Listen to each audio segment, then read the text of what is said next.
എല്ലാവർക്കും പ്രഭാതവന്ദനങ്ങൾ. ഒരു ദിവസം ദൈവം നമുക്ക് ദാനമായി നൽകിയതോർത്ത് ദൈവത്തെ സ്തുതിക്കുന്നു.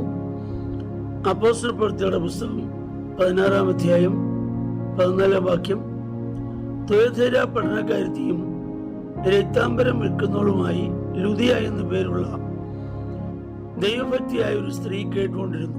പൗലോസ് സംസാരിച്ചത് ശ്രദ്ധിക്കേണ്ടതിന് കർത്താവ് അവരുടെ ഹൃദയം തുറന്നു. പൗലോസ് തന്റെ മിഷണറി യാത്രയിൽ ഫിലിപ്പിയിൽ എത്തി.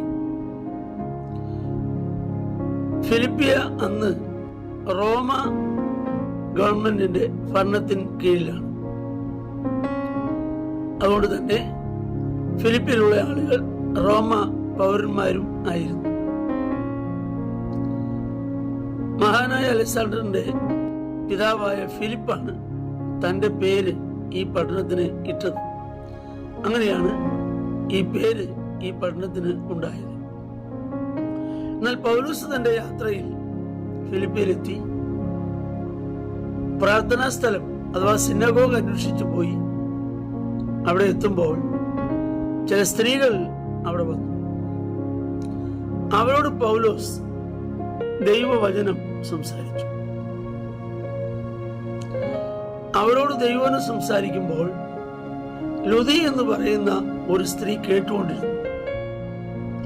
കർത്താവ് അവരുടെ ഹൃദയം തുറന്നു.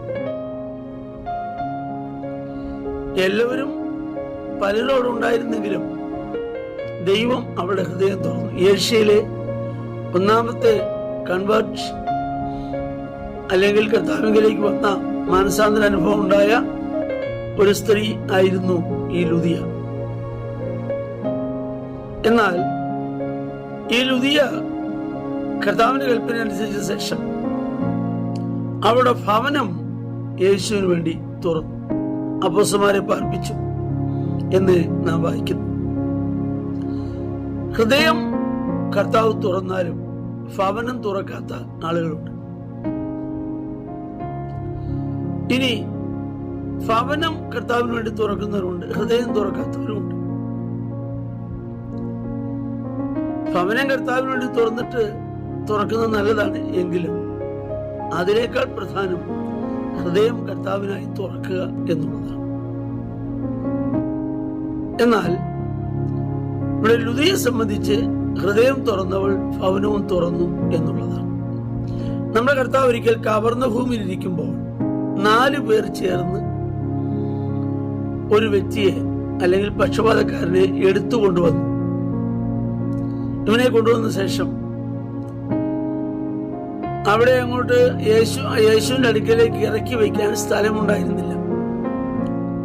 ആരും ഒന്ന് അഡ്ജസ്റ്റ് ചെയ്ത് ഇരിക്കാൻ തയ്യാറായില്ല. എന്നാൽ 4 പേര് ചേർന്ന് ഒരു പക്ഷപാതക്കാരനെ എടുത്തുകൊണ്ട് വരുന്നത് കണ്ടിട്ടെങ്കിലും ഒന്ന് ഒതുങ്ങി കൊടുക്കാൻ അവർ തയ്യാറായില്ല.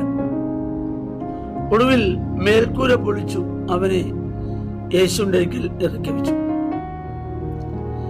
ഈ വീട്ടുകാരന്റെ ആ മനോഭാവം ഓർത്തു നോക്കും. വീട്ടിൽ കൂട്ടായ്മ നടന്നുകൊണ്ടിരിക്കുകയാണ്. യേശു ശുശ്രൂഷിച്ചുകൊണ്ടിരിക്കുന്നു, സംസാരിക്കുന്നു. ആ കൂട്ടത്തിൽ ഒരാൾ മേൽക്കൂര പൊളിച്ച് ഒരാളെ ഇറക്കി വയ്ക്കുന്നു. നമ്മളാണെങ്കിൽ പറഞ്ഞാല് കൂട്ടായ്മയൊക്കെ നല്ലതാ, മേൽക്കൂര പൊളിച്ചുള്ള കളിയൊന്നും വേണ്ട എന്ന് പറയുമായിരുന്നു. സത്യത്തിൽ ആ മനുഷ്യന്റെ സമർപ്പണം, ചെറിയ ചെറിയ കാര്യങ്ങൾക്ക് പോലും, ചെറിയ ചെറിയ നഷ്ടം വന്നാൽ പോലും ഇനി കൂട്ടായ്മയോട് വെക്കണ്ട എന്ന് പറയുന്ന ആളുകളെ ഞാൻ കേട്ടിട്ടുണ്ട്. എന്നാൽ മേൽക്കൂര പൊളിച്ചിട്ട് പോലും ഒരു വ്യക്തിയുടെ വിടുതലാണല്ലോ എന്നോർത്ത് മിണ്ടാതിരുന്ന ആ മനുഷ്യൻ എത്ര ഭക്തനാണ്. നമ്മുടെയൊക്കെ ജീവിതത്തിൽ നമ്മുടെ ഹൃദയം തുറന്നാൽ ഭവനവും കർത്താവിനായി തുറക്കണം. ഭവനം തുറന്നാൽ ഹൃദയവും കർത്താവിനായി തുറക്കണം. അത് ചിലരുടെ വിടുതലിനും രക്ഷയ്ക്കും കാരണമായി തീരും. അതിനായി നമുക്ക് സമർപ്പിക്കാൻ കഴിയുമോ? നമുക്ക് ദൈവത്തിനെ പ്രാർത്ഥിക്കാം. ഞങ്ങളുടെ കർത്താവേ, സ്വർഗീയ നല്ല പിതാവേ, ഈ വചനം കേൾക്കുന്ന എല്ലാവരെയും അങ്ങയുടെ നാമത്തിൽ അനുഗ്രഹിക്കുന്നു. കർത്താവെ, ഞങ്ങളുടെ ഹൃദയം നിനക്ക് വേണ്ടി തുറന്നു. ഞങ്ങൾക്കുള്ളത് കർത്താവിന് വേണ്ടി തുറക്കുവാൻ കൃപ തരണമേ എന്നപേക്ഷിക്കുന്നു, യേശുവിൻ നാമത്തിൽ തന്നെ. ആമേൻ. എല്ലാവരെയും കർത്താവ് ധാരാളമായി അനുഗ്രഹിക്കുമാറാകട്ടെ.